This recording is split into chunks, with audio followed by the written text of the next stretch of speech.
think now is a good time to try boosting morale. Right before battles, great leaders often tell stories or make influential speeches. I'm not a leader. And definitely not a great one. May I remind you that you're the only one in touch with Reverie? Your scope of action is much larger than everyone else's.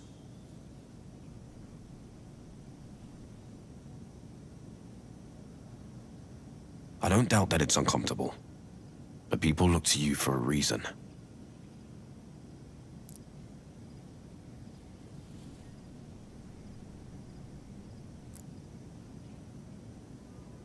It's about the darkest days of Athena. A time when the Oxyon civilization was on the brink of collapse. I think we should try sharing it with people.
There was a war?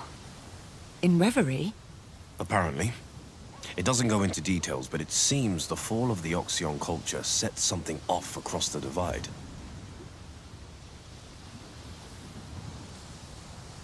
The Aspirations turned on each other. It was quite brutal, it seems. They never told me. I guess they didn't want to heap any more pressure on you. Me? You. The Oracle. They couldn't find a way to end the conflict, so they created the first Oracle. In turn, the Oracle chose a new heart, and the war ended.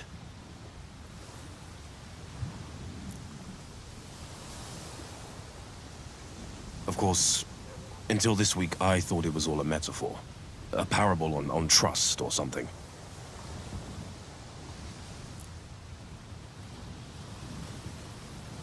And here I was, thinking all copies of that little ditty were destroyed.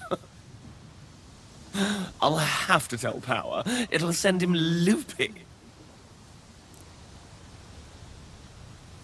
It ends with the Aspirations vowing to help Athena in return for the Oracle's aid.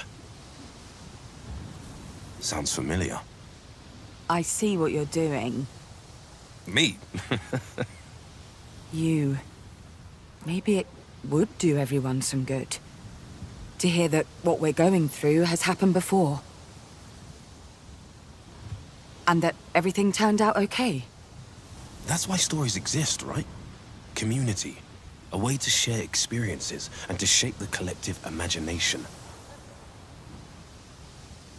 To inspire.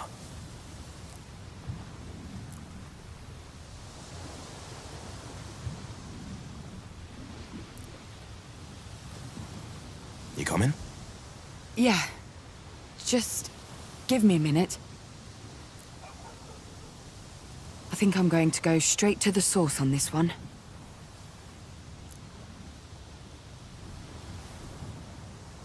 Come on. I know you're there. Oh, no fair. You cheated. All those powers of yours. Oracle? Comes with a title. You were listening? Only a bit. Well, a lot. Want to tell me about it? I don't know. The others might get all moody. They don't like talking about it. It's all ancient history this, and water under the bridge that.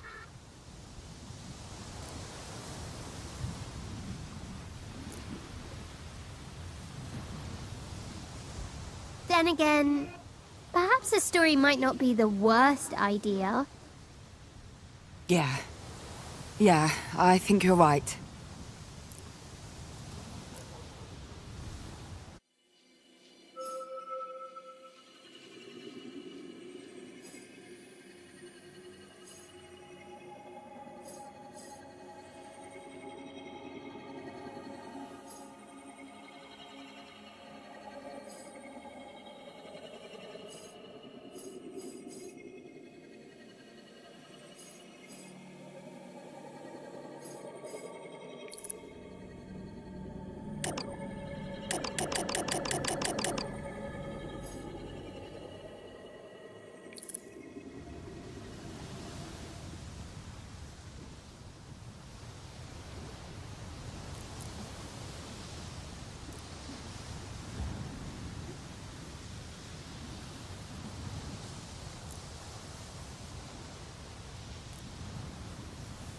The stage is yours.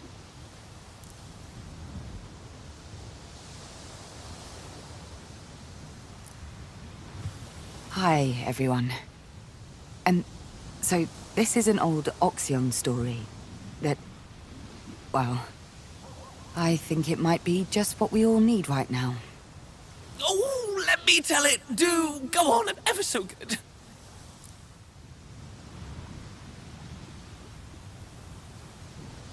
Pragmatic is my middle name. Not really, of course. It's Suzanne. At first, there was nothing. At first, there was nothing. Very nice, good diction.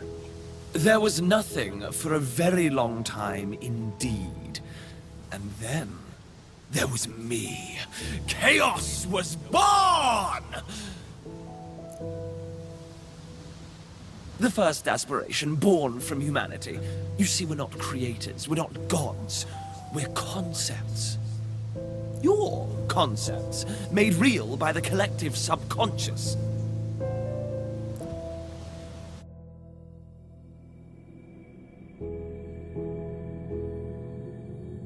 As the first Homo sapiens looked out into the world, all they saw was chaos, unrest, freedom. Unlimited possibility. From that possibility came me. I helped them make sense of the world, embrace the limitless, appreciate the boundless potential.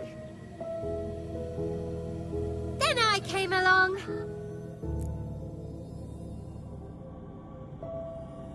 I taught humanity how amazing community could be.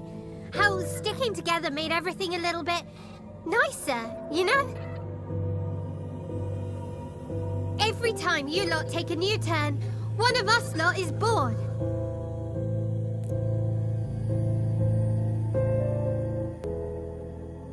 And for a long time, it was just the two of us, wasn't it, you little gremlin? That's right. I was the warm fire after a hunt, or a newborn's first squeal. And I was the growl in the night, the open plain ready to be explored.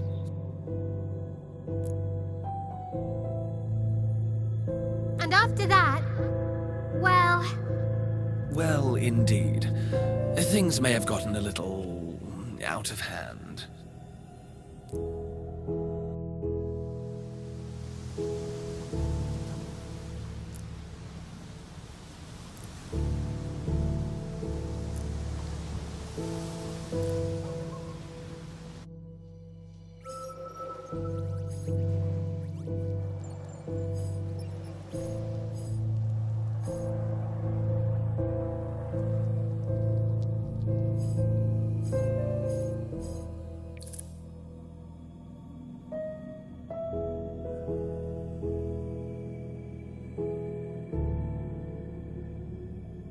The War of the Aspirations.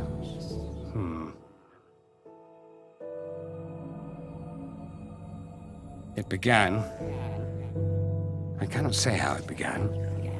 Several have claimed the title of instigator. The first blood was drawn between chaos and power. That doesn't surprise me. In a sense, it was inevitable.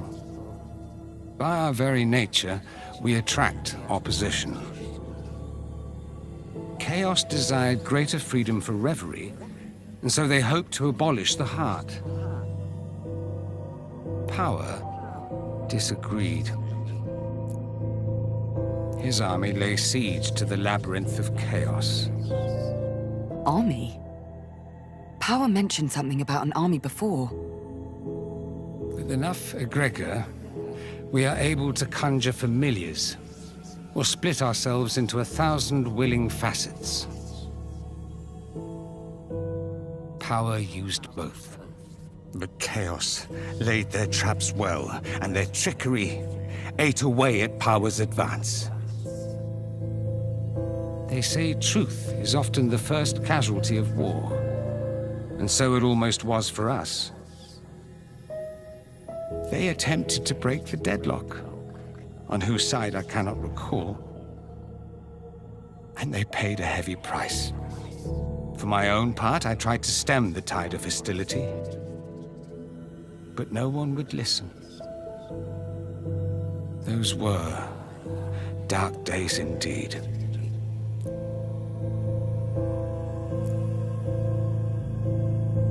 It was rather horrid. You saw what happened when you rescued me from that misery pit and removed the heart of Reverie. All hell broke loose. We were all afraid it was only a matter of time until the fighting broke out again. Reverie and Brittle are mirrors. The state of one affects the other. And in the island of Atina, we found the keystone between the two realms. Was it we who caused the downfall of the Oxions? Or was it the waning of their culture that forced us to war? Impossible to know. The bond between our realms is not a single strand, but an endless sea of connections.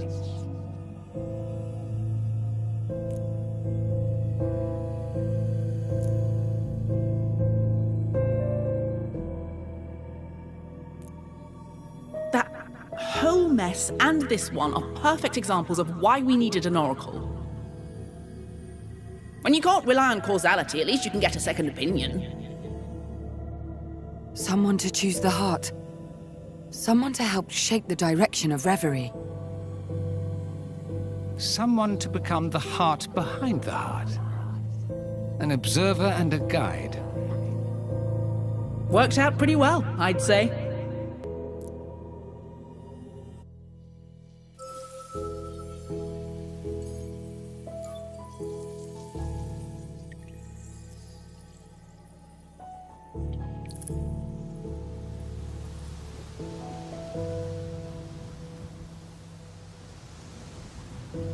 Go on then.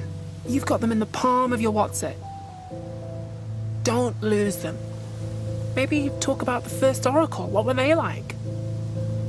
Why did they choose who they chose?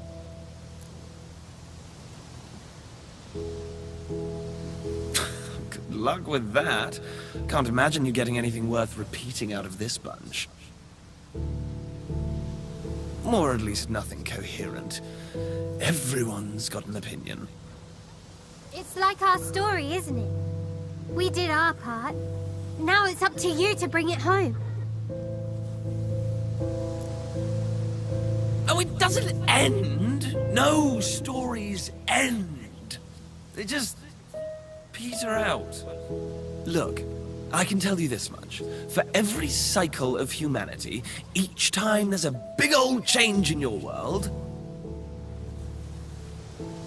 a new aspiration is born.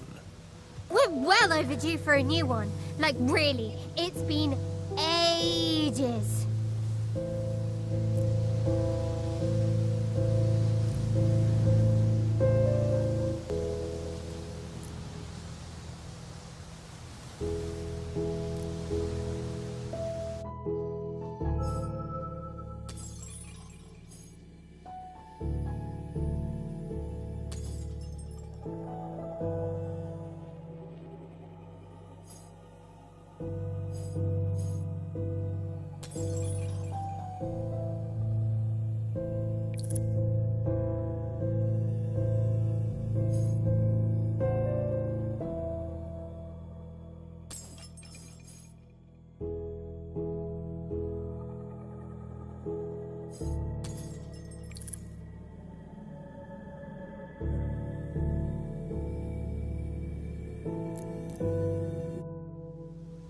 truth is, I don't know what happened next.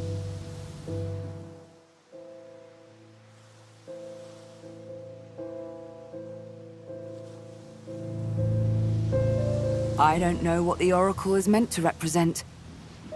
I guess we have to make up our own story from here on out.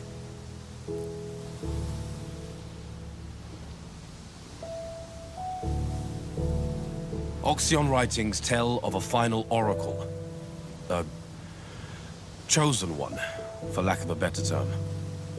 Their deities, the Aspirations Polly spoke of, all of them were waiting for this final piece of the puzzle. They called this oracle Harmony. They referred to every oracle this way, hoping against hope that this time the title would stick. Hoping for the moment an oracle would become one of them, an aspiration.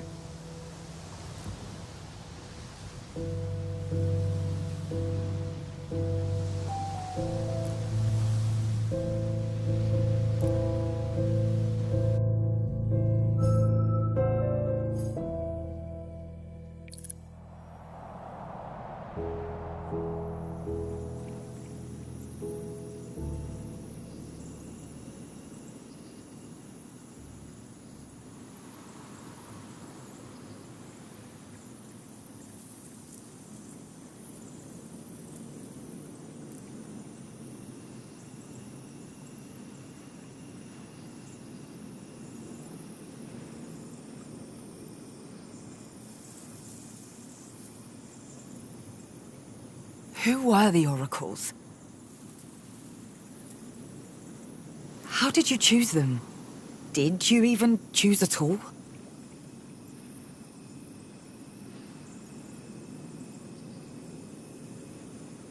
What do you want from me? Really?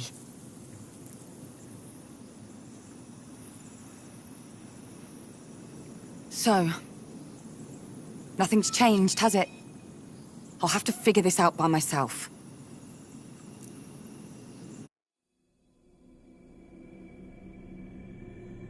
Harmony, wait! Don't call me that! The truth is, we chose the first oracle out of desperation. We needed them. We needed their guidance. We needed an end to the war. An end we were unable to bring about ourselves. So, that's all they were? A tool? Initially, yes. But then, well, we realized you're all right, you lot. Humanity. You may not believe this, but it turned out we'd been so obsessed with our own affairs that we'd completely overlooked everything in Brittle. And so the arrangement became permanent, and the oracles became a guiding hand on the rudder of Reverie. Not leaders, but advisors. Major domos. Producers. Friends! But what about me? What do you want from me? That, I'm afraid, is up to you. What kind of oracle you choose to become is not up to us. It is the very nature of the agreement that you continue as your own person. Right? Right.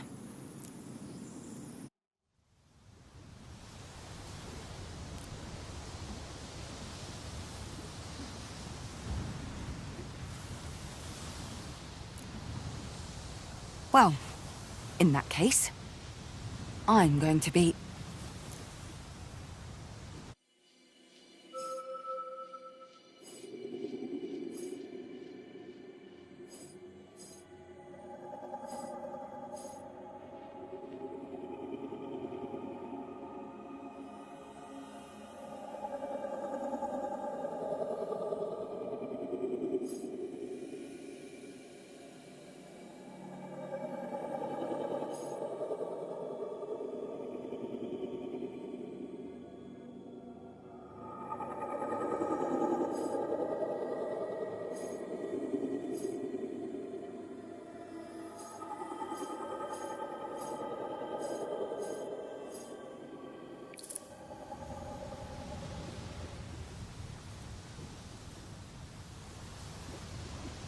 As the Oracle, I want to be empathetic.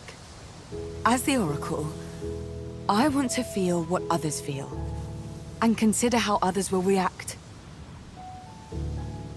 Every decision must be for the benefit of the many, not the few.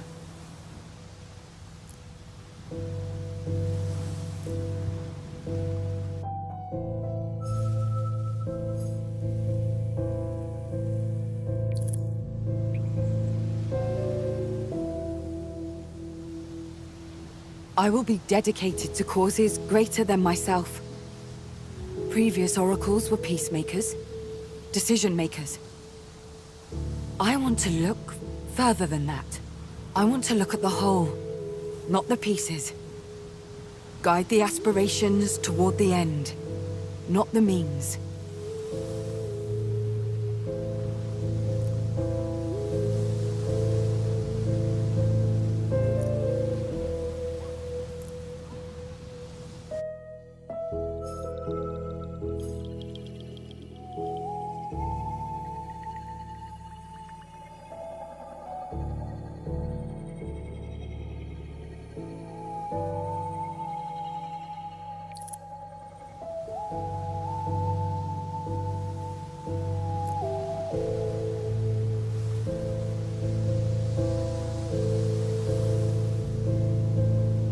There were other oracles who took this road.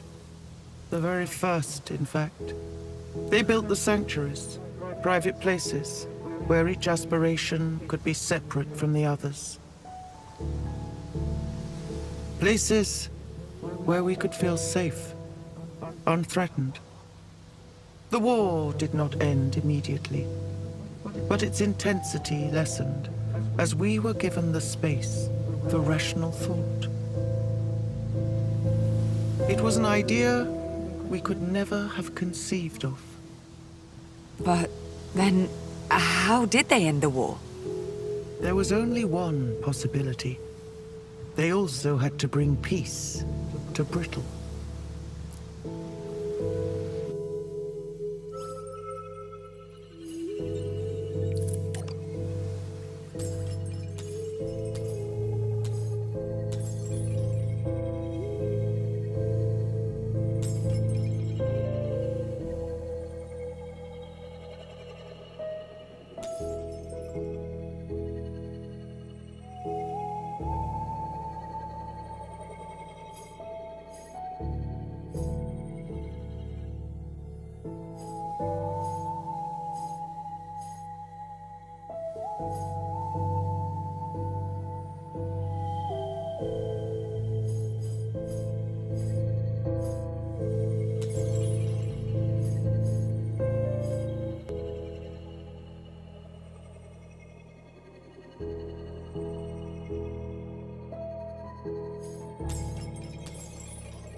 Wait.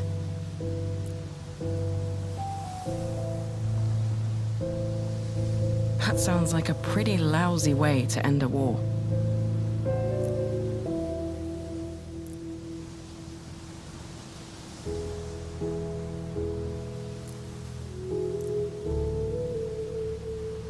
Polly, you were talking about the first oracle like you were relaying someone else's words.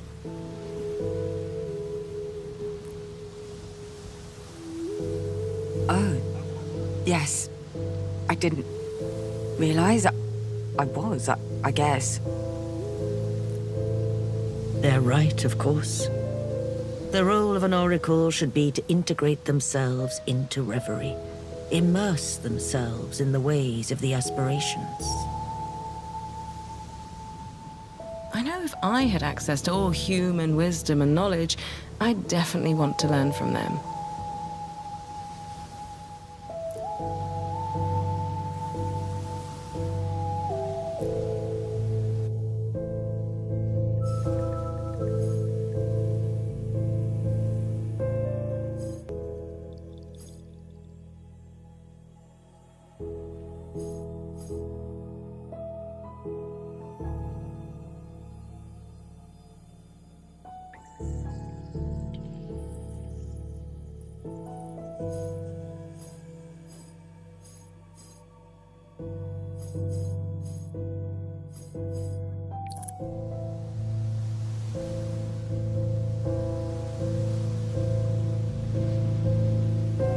first Oracle split their time between the realms. They learned from the Aspirations, but also their fellow humans. This was their skill. Duality of perspective. But to end the war in Brittle, they had to rely on Reverie. They listened to the Aspirations, individually and together, and in the end, they gave the Oracle a gift. A way to bring peace to Brittle.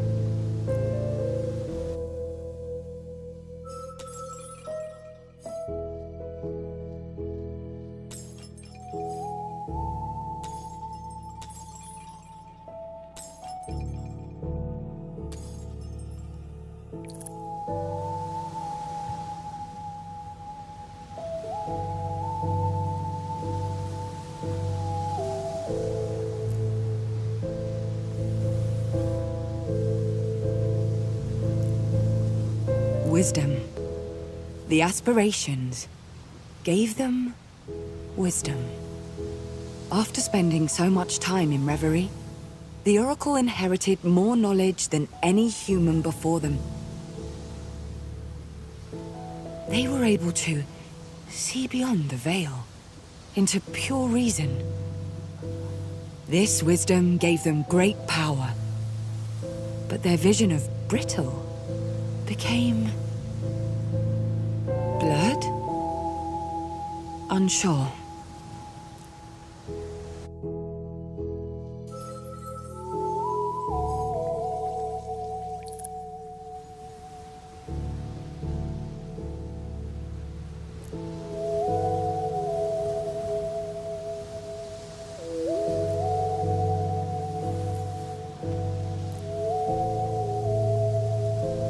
This was back when Athena was facing its darkest days. There was an ecological disaster. The specifics are lost to time, but we know the population was devastated by vicious storms, which brought floods and mudslides. Then, as they are wont to do, a dictator arose, taking advantage of the pain and suffering to wield absolute power. The people were despondent. The ruling class's own inadequacy provided the perfect distraction. As they lurched from one calamity to the next, the populace grew ever more apathetic. And when there were signs of rebellion, half the populace looked away, or sided against their own interests. It was up to the Oracle to break this cycle. To break the system that had enslaved the people. So they had to act. They decided to.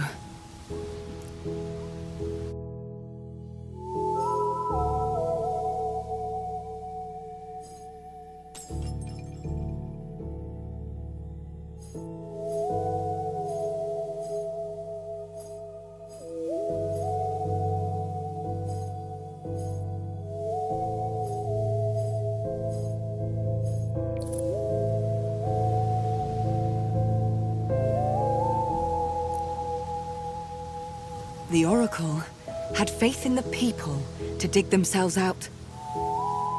They pursued a path of knowledge, teaching the populace a different way to live. The foundations of new forms of government were built, curiosity reigned, and people studied the world around them. What's more, people shared their knowledge.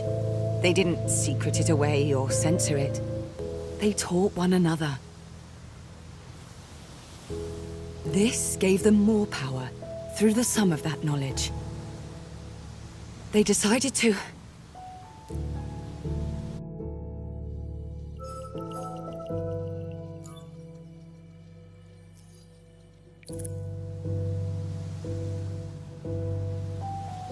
They decided to start again, thanks to the gift of prescience. The Oracle and a select few decided to begin a new cycle, outside of the old. They believed Athena had become unsalvageable.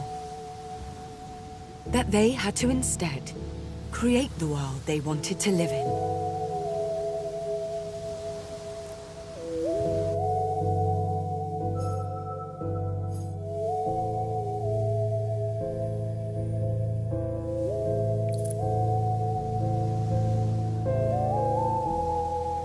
The Oxion civilization collapsed. After a few decades, all that was left were some musty books and ruins. The Tyrant destroyed the rest, but the Oracle and their followers were safe. They found a corner of Athena to call home, a space where the Tyrant's influence was weak. They created their own way of life and lived in peace.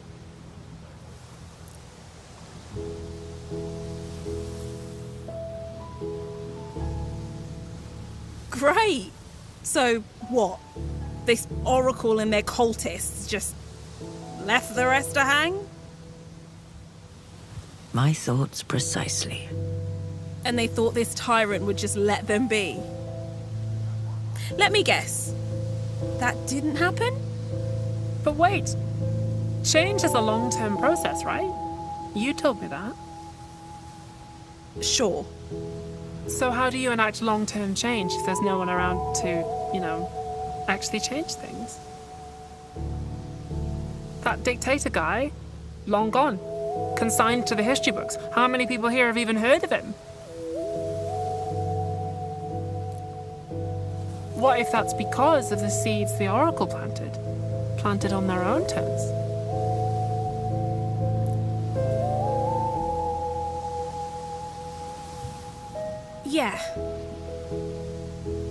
Yeah, maybe you're right. So go on then. Which aspiration are you going to choose? Who becomes the heart?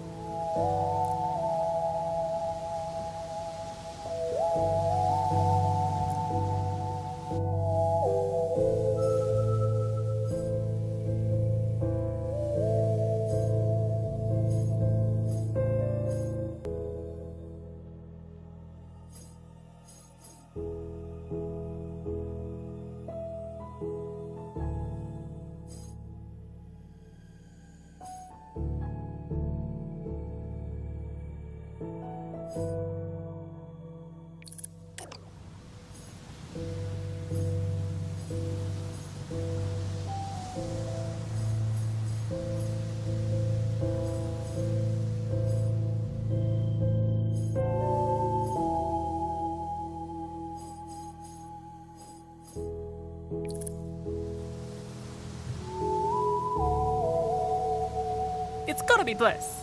I mean, surely. The embodiment of happiness in charge of, fate? Hard to see any other option beating that. Oh, stop it. That's so nice. I'm almost never chosen to be the heart. Loads of oracles thought happiness was, I don't know, too easy. That there was some greater purpose for the heart, beyond making sure everyone was living their best life. That the heart had to be serious or political. But that's not right, is it? All the tech and politics and systems and life. What's it about if not just being happy?